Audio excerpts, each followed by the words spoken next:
Today, hundreds of kakapo parrots live in New Zealand. The kakapo is a parrot so big it just can't fly. Every single bird is monitored, almost like they're astronauts. Each kakapo has its own name, an implanted microchip, and its own life story. Scientists know exactly where each bird sleeps, what it eats, and when it last visited a feeding station. The kakapo is still a rare species, but the threat of complete extinction is gone. Looking at the current population, it's hard to imagine that just half a century ago, the fate of these birds was hanging by a thread. After long expeditions into the New Zealand backcountry, researchers managed to find only 18 kakapo. Not 80, not a few hundred, but exactly 18 birds in the entire country. And then came the devastating discovery. All 18 of them were males. Not a single female, not a single chance for the species to continue. Technically, the species still existed, but it had no future. How could anyone even talk about saving them after a discovery like that? And yet, it was these 18 males that became the starting point for a population that now numbers over 230 birds. The only question is, what had to happen over the next 50 years to turn the impossible into a reality?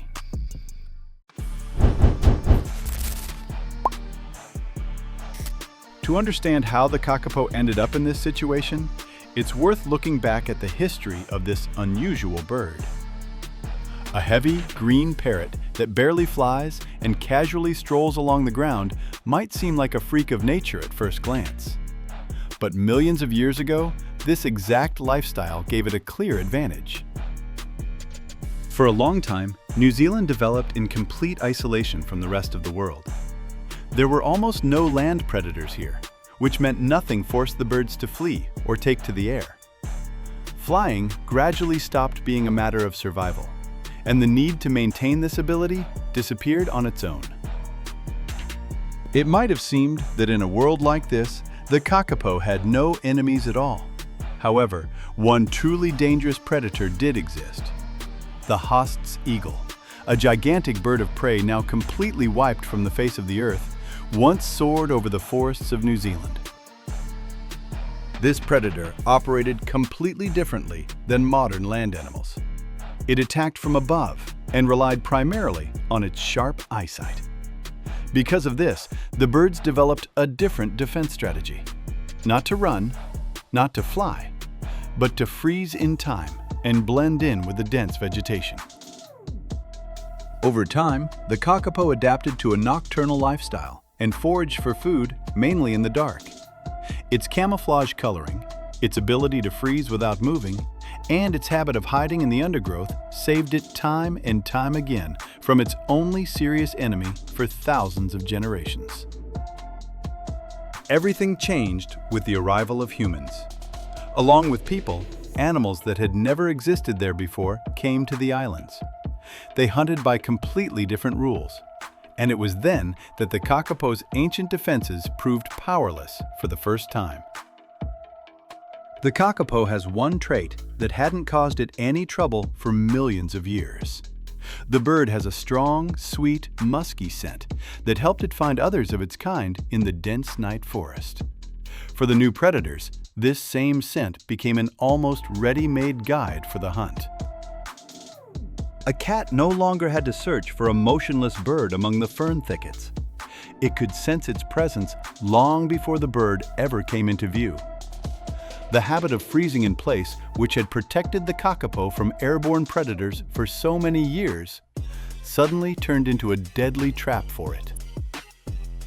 The disappearance happened so rapidly that for a long time, people didn't realize its true scale. Not too long ago, the kakapo was considered a common bird in the New Zealand forests, but soon, seeing one became a rare stroke of luck. Eventually, researchers had to mount expeditions lasting many days for the single chance to just catch a glimpse of one single bird. One of the first people to recognize the threat was a man named Richard Henry. Back in the late 19th century, he came to a conclusion that seemed reckless to many. If the kakapo couldn't survive alongside introduced predators, then it needed to be moved to a place where those predators simply didn't exist. Over several years, Richard Henry single-handedly moved more than 200 kakapo to Resolution Island, which was considered a safe haven for rare birds at the time. The work took a colossal effort, but the hope was short-lived, as the island wasn't as safe as it seemed. Just 6 years later, stoats appeared on the island and almost completely wiped out the young kakapo population. Nevertheless, the very idea of relocating the birds to predator-free islands survived this bitter failure. Decades later, it was this idea that became the foundation for the entire species recovery program. By the middle of the last century, it became obvious that the old methods were clearly not enough anymore. New Zealand specialists began sending out one search expedition after another, venturing into the country's most remote corners in the hopes of finding at least one living bird. The search dragged on for almost a quarter of a century. More than 60 expeditions were carried out, and most of them ended the same way.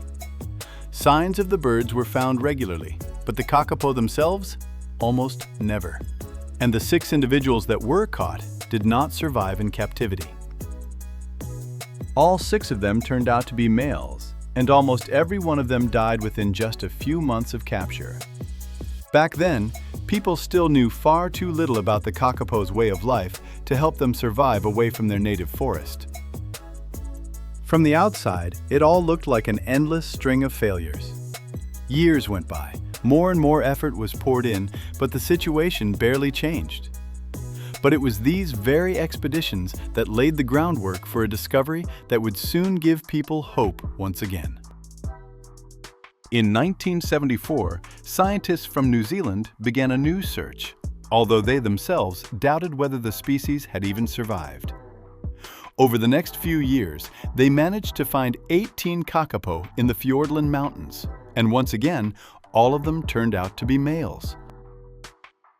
The species had not yet been officially declared extinct. However, there was simply no one for these males to reproduce with. This is the exact moment we were talking about at the very beginning of our story. Only back then, the researchers had no idea what was about to happen. One of the males was caught in 1975 in a mountain valley in Fiordland and was named Richard Henry, in honor of the man who, back in the 19th century, was the first to try and save the kakapo. The bird was transferred to Maud Island. From all the available evidence, this male turned out to be the last member of the once thriving mainland population. By that time, the bird was already very old, and it was only many years later that researchers would fully grasp just how significant his discovery had been. The experts' attention was focused on a different issue. If only males remained in the mountains, there was very little time left. And yet, just a couple of years later, an event occurred that completely changed the course of this story. In 1977, on Stewart Island, scientists discovered another kakapo population, one much larger than the previous one. But it wasn't just about the numbers. For the first time, there were females among these birds, not just males. For the first time in many decades, the species had a real chance to survive. This discovery could have been the turning point in the story of the kakapo's extinction. But it very quickly became clear that the last remaining females were living in a place that was anything but safe. On Stewart Island, the kakapo had long lived alongside feral cats.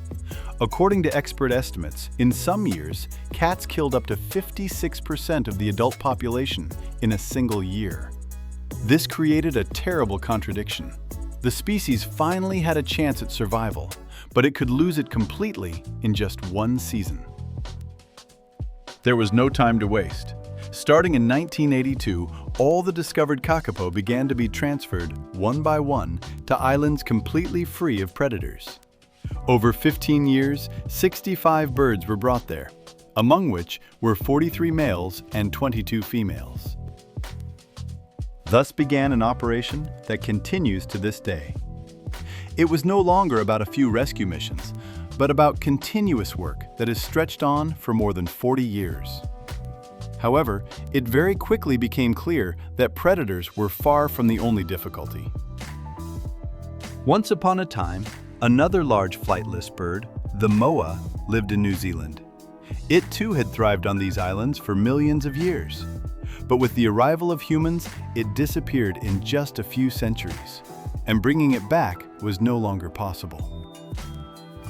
The story of the kakapo could very well have ended in a similar way. The difference was just one event. Researchers managed to discover the second population before cats wiped it out completely. It was this small gain in time that gave the species a chance the moa never had. It seemed the worst was over. The males and females were finally in a safe place with no predators around. It was natural to expect that the population would start to grow rapidly. But the specialist ran into a new mystery. As the years went by, the bird population only grew slightly.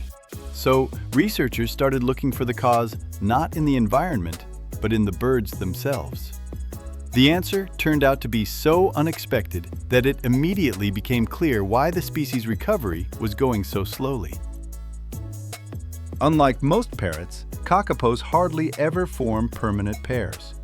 The males gather in specific areas and attract females with a loud, booming call, reminiscent of a drumbeat.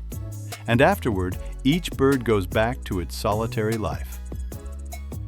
Scientists call this behavior lek mating, a rare way of attracting a partner among parrots.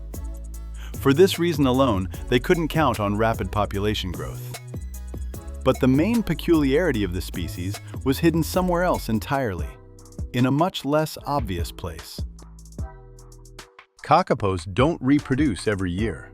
They only raise chicks when the rimu tree produces an especially bountiful crop of fruit. And such years don't happen often, about once every 2, 3, or even 4 years. A strange contradiction was taking shape. All the conditions for saving the species had been met. The birds were completely safe, and there were both males and females nearby. However, nature itself was in no hurry to help the humans, and for several years in a row, not a single chick might be born. But after a successful season, everything would change almost overnight. The population didn't grow gradually year after year. It would explode in sudden bursts and then level off again for a long time. So from the outside, it might have looked like the conservation program was barely getting any results. The real test for the program came later, and it turned out to be just as serious, although completely different in nature. Even after being moved to safe islands, the species' fate remained extremely fragile for a long time. By 1995, there were only 51 kakapo left in the entire world, 31 males and 20 females. That was when the conservation program was officially launched, and it continues to operate to this day.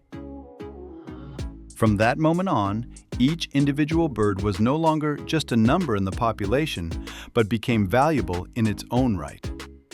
The kakapo started being monitored almost as closely as they are today, because with such a small population, there was simply no other choice.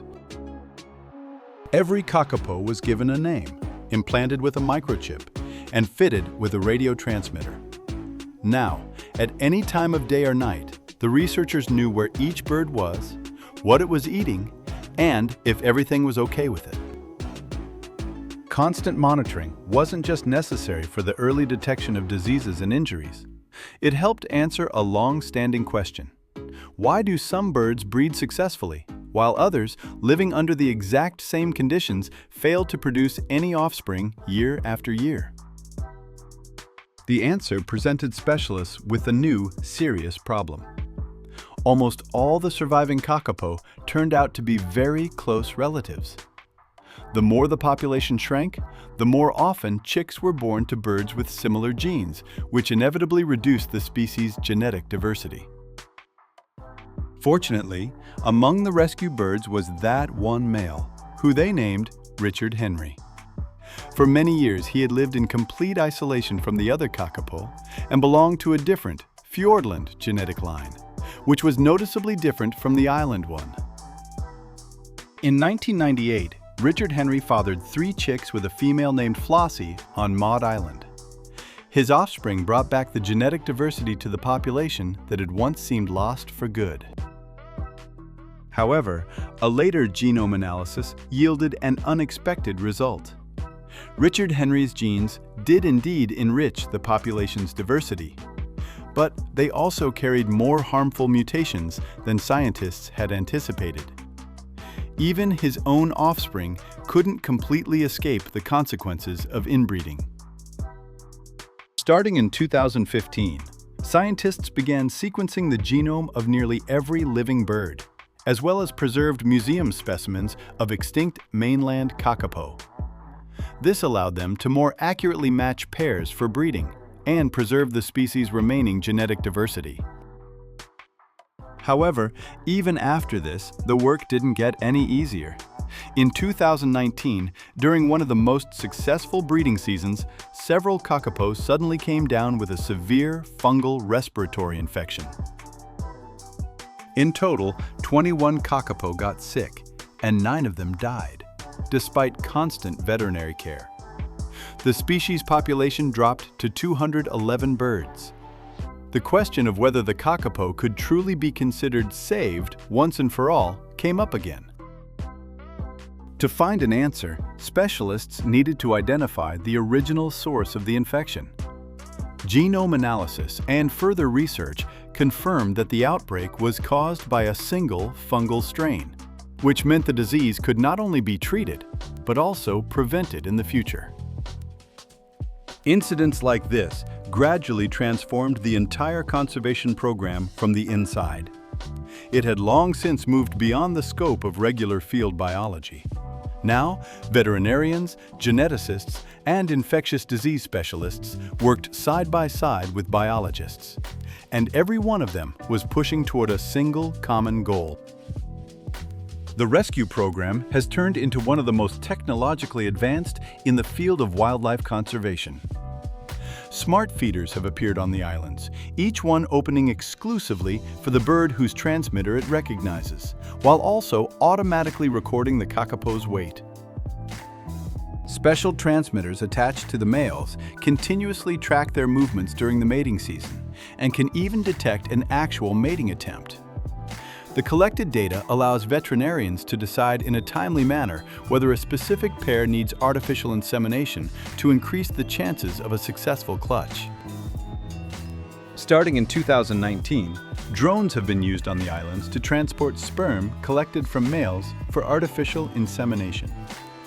A distance that used to take several hours to cover on foot, a drone now covers in a matter of minutes, keeping the biological material more viable.